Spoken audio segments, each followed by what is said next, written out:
Am I wearing a fall winter scarf? Yes. Is there a pumpkin caramel latte candle from Bath & Body Works burning in the background? Yes. Am I slightly cold today? Yes. Because for some reason October decided to do the thing that I knew it was going to do, where Tuesday it was 90 degrees. It's 90 degrees out. And today, Saturday, it is, I think, 52? It's fine. I love a lot of things about fall. I like the cooler temperatures. What I hate about global warming is that the temperatures are so erratic now that we don't get a nice smooth transition from, like, you know, 70 to 60 to 50. No. We get 90 to like 40 at night. I don't understand. Anyway, hey guys, it's Sam, and welcome to my September wrap-up. Before any of you ask, because I know you'll start typing up your comments before I even get to mention it later on, yes, I have seen the Shadow and Bone casting. Yes, I have been flailing about it on Twitter for the last few days. Yes, I will be recording a video reaction to it as promised. So, that'll be coming up later on next week sometime. I'm filming it today. Don't you worry, the content is coming. So for September, I read 5 books, so let's get into it. The first book that I picked up was Midsummer's Mayhem by Rajani LaRocca. Now this was one of our BookNet Fest book club picks, and this is a middle grade story that follows Mimi, and she really enjoys baking, and one day some mysterious people come to town. She doesn't realize it at the beginning, and everything is thrown into chaos a bit. This is sort of a twist on Midsummer Night's Dream, like a very small part of Midsummer Night's Dream, but I've never actually read that play, so I don't have deep familiarity with it, but hint hint, it involves the Fae and some like battles between the Fae and how humans get caught up in that. So there's Fae mischief in a middle grade story in here. This was super cute, very quick to get through. There are actual recipes for the baked goods that are in here, and that's really cute. Mimi is also from a biracial family. She is Indian American, and it's just like the twists on the food and the baked goods that she does, and I just was like hungry the entire time, and it was just very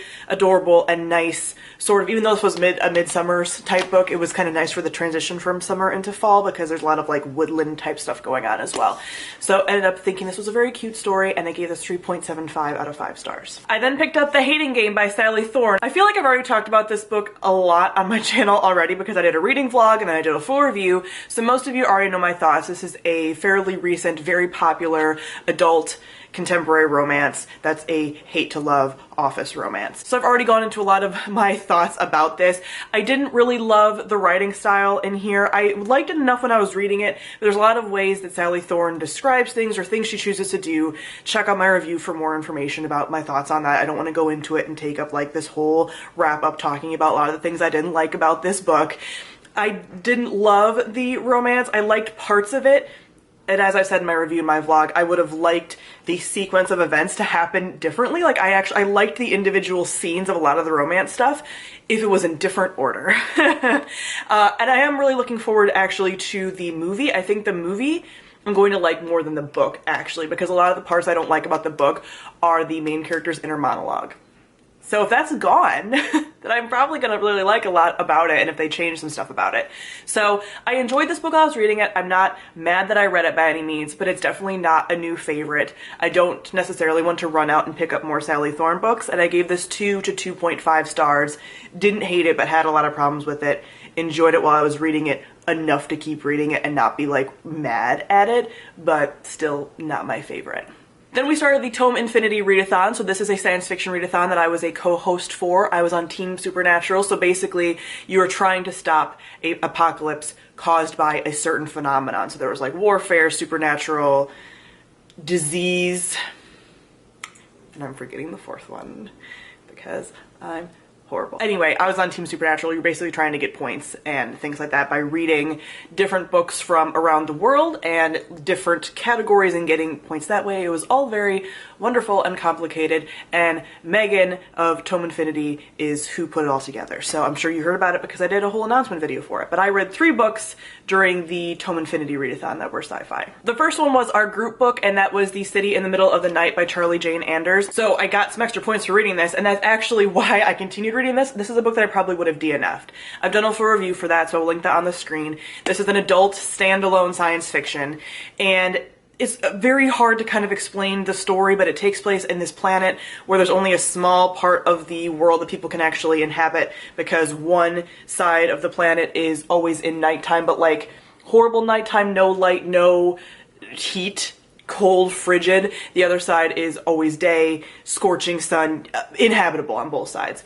And there's two main characters, one who is from a former nomadic kind of tribe who's now working with some smugglers, and the other one is a girl, younger girl, who's living in one of the main cities, and she ends up finding out that she has a connection with some of the creatures that live on the like nighttime side, and these two start interacting and everything kind of goes from there. But there's a lot of things about this. I found the pacing difficult. I felt like not a lot happened, or things would happen too quickly when they were more poignant things. I found it was really hard to connect to the characters, and that a lot of the characters' motivations didn't always make sense to me, and that I was like, you're being very naive, or haven't you learned this lesson yet, because we've done this a few times now, things like that. And there was also some just weirdness with some of the relationships that I couldn't quite pinpoint. Again, if you're interested in this book, I go into this more in my review, because there was just a lot of things that I have to explain a lot of it like I would in a review, and again, not going to take up time. I'm going to wrap up to do that, but did not love this one. Don't know if I'd pick up anything else by Charlie Jane Anders. I know that her first book won some awards and is very also polarizing, so I feel like her writing is either you love it or you hate it. I did find that there's a lot of individual lines in here that are really beautiful and poignant that I really liked and actually wrote down, but overall I would have DNF'd this probably 60% of the way through, because I didn't feel like I knew what the story was trying to tell me. I got to the end and I still didn't know what the story was trying to tell me. A lot of things weren't really wrapped up. Not that I need a fully wrapped up book, because I actually really like vague endings a lot of times. But with this, I was like, I pushed through this and I have nothing to show for it. So 2 out of 5 stars for this one. I then picked up Heart of Iron by Ashley Poston. This is a, I believe, duology, a YA science fiction, obviously, duology, and this is basically Anastasia, like the movie Anastasia and that story, in space, but definitely very, very loosely based on that. So our Anastasia type character is part of a group, like a criminal sort of like piratey spaceship, and this follows multiple different perspectives, I believe 4, I want to say. So it's not just Anastasia's story, you also get to follow a couple of the other crewmates. There are different, they're aliens, but not really, because they're like the humanoid aliens that you get in a lot of media that I don't tend to actually love, because I'm like, okay, they're human, but they're not. And like, it's just whatever. So they have like different colored skin and like, oh, so they're so different. Anyway, this was actually, for as much as I'm talking shit about it, was actually a pretty enjoyable read. I did fly through it. I think this is really good if you liked Cinder, for example, and would like Cinder in like an Anastasia type story, because I do have like a very soft spot for Anastasia and that whole story. And like I said, it's not a direct retelling by any means, but it has a lot of those like key components. It twists it in a more, you know, sci-fi way, and it is very different. A lot of, not all the same beats exactly, but I liked what the author did with this story. I may or may not continue. I'm undecided. It was fun, but I don't know if I need to continue on with the story. There's LGBT rep in here, and there's the whole theme of like AI and what makes a human and stuff like that, which is really interesting. But I don't know if some distance away from this will make me just be like, I don't really need to continue. But again, if you want a nice, fun, sci-fi romp with an Anastasia spin on it, I would pick this up. I gave this 3 out of 5 stars. And lastly, I read Ancillary Justice by Ann Leckie. This is the first book in an adult science fiction trilogy. This was another group book, which meant I got additional points for it. And this has also been on my shelf for, I believe, quite some time. It's one of the first books I heard about on like SFF BookTube, and I've been wanting to read and haven't. So this follows our main character of Breck, and Breck is a former part of a spaceship. Very cool. So in this world there are ancillaries, which is sort of, it can be a little confusing sometimes if you're not used to more like higher level hard sci-fi, although I would not consider this hard sci-fi. It's more of a space opera, which is one of the reasons I really wanted to read it. But basically in this world they've created ships that are sentient, and they can put the ship mind can be in bodies and things, so they can do a lot of different tasks on ship and off ship, and it's an AI kind of thing again, but Breck has become as close to human as they can, and they are basically seeking revenge on the system, like the political system. is a very, very condensed version of what this book is. But I really enjoyed this. What's cool about this book, and that's one of the first things I heard about it when I first heard about it, is that Breck's society only uses she pronouns. So when you're introduced to characters, you don't actually know what their gender is. And sometimes even when they're described, you don't really know what their gender is. So that is a very interesting way to set up a system, obviously. And some of the different cultures that Breck comes in contact with do use pronouns, so you'll hear those characters use different pronouns, and sometimes Breck will get really confused because of even how like gender presentation is in different cultures, and so that's really cool. And it's just a very large space opera with like the drama and the character interactions, and it's not a super military sci-fi for as much as you would think it would be with like the ships and stuff. I don't know how the rest of the trilogy is, but I don't tend to love like hard military sci-fi. This I really enjoy, even though at moments it has some of that cerebral quality to it that some sci-fi will get where I'm like, I don't know if I'm understanding this.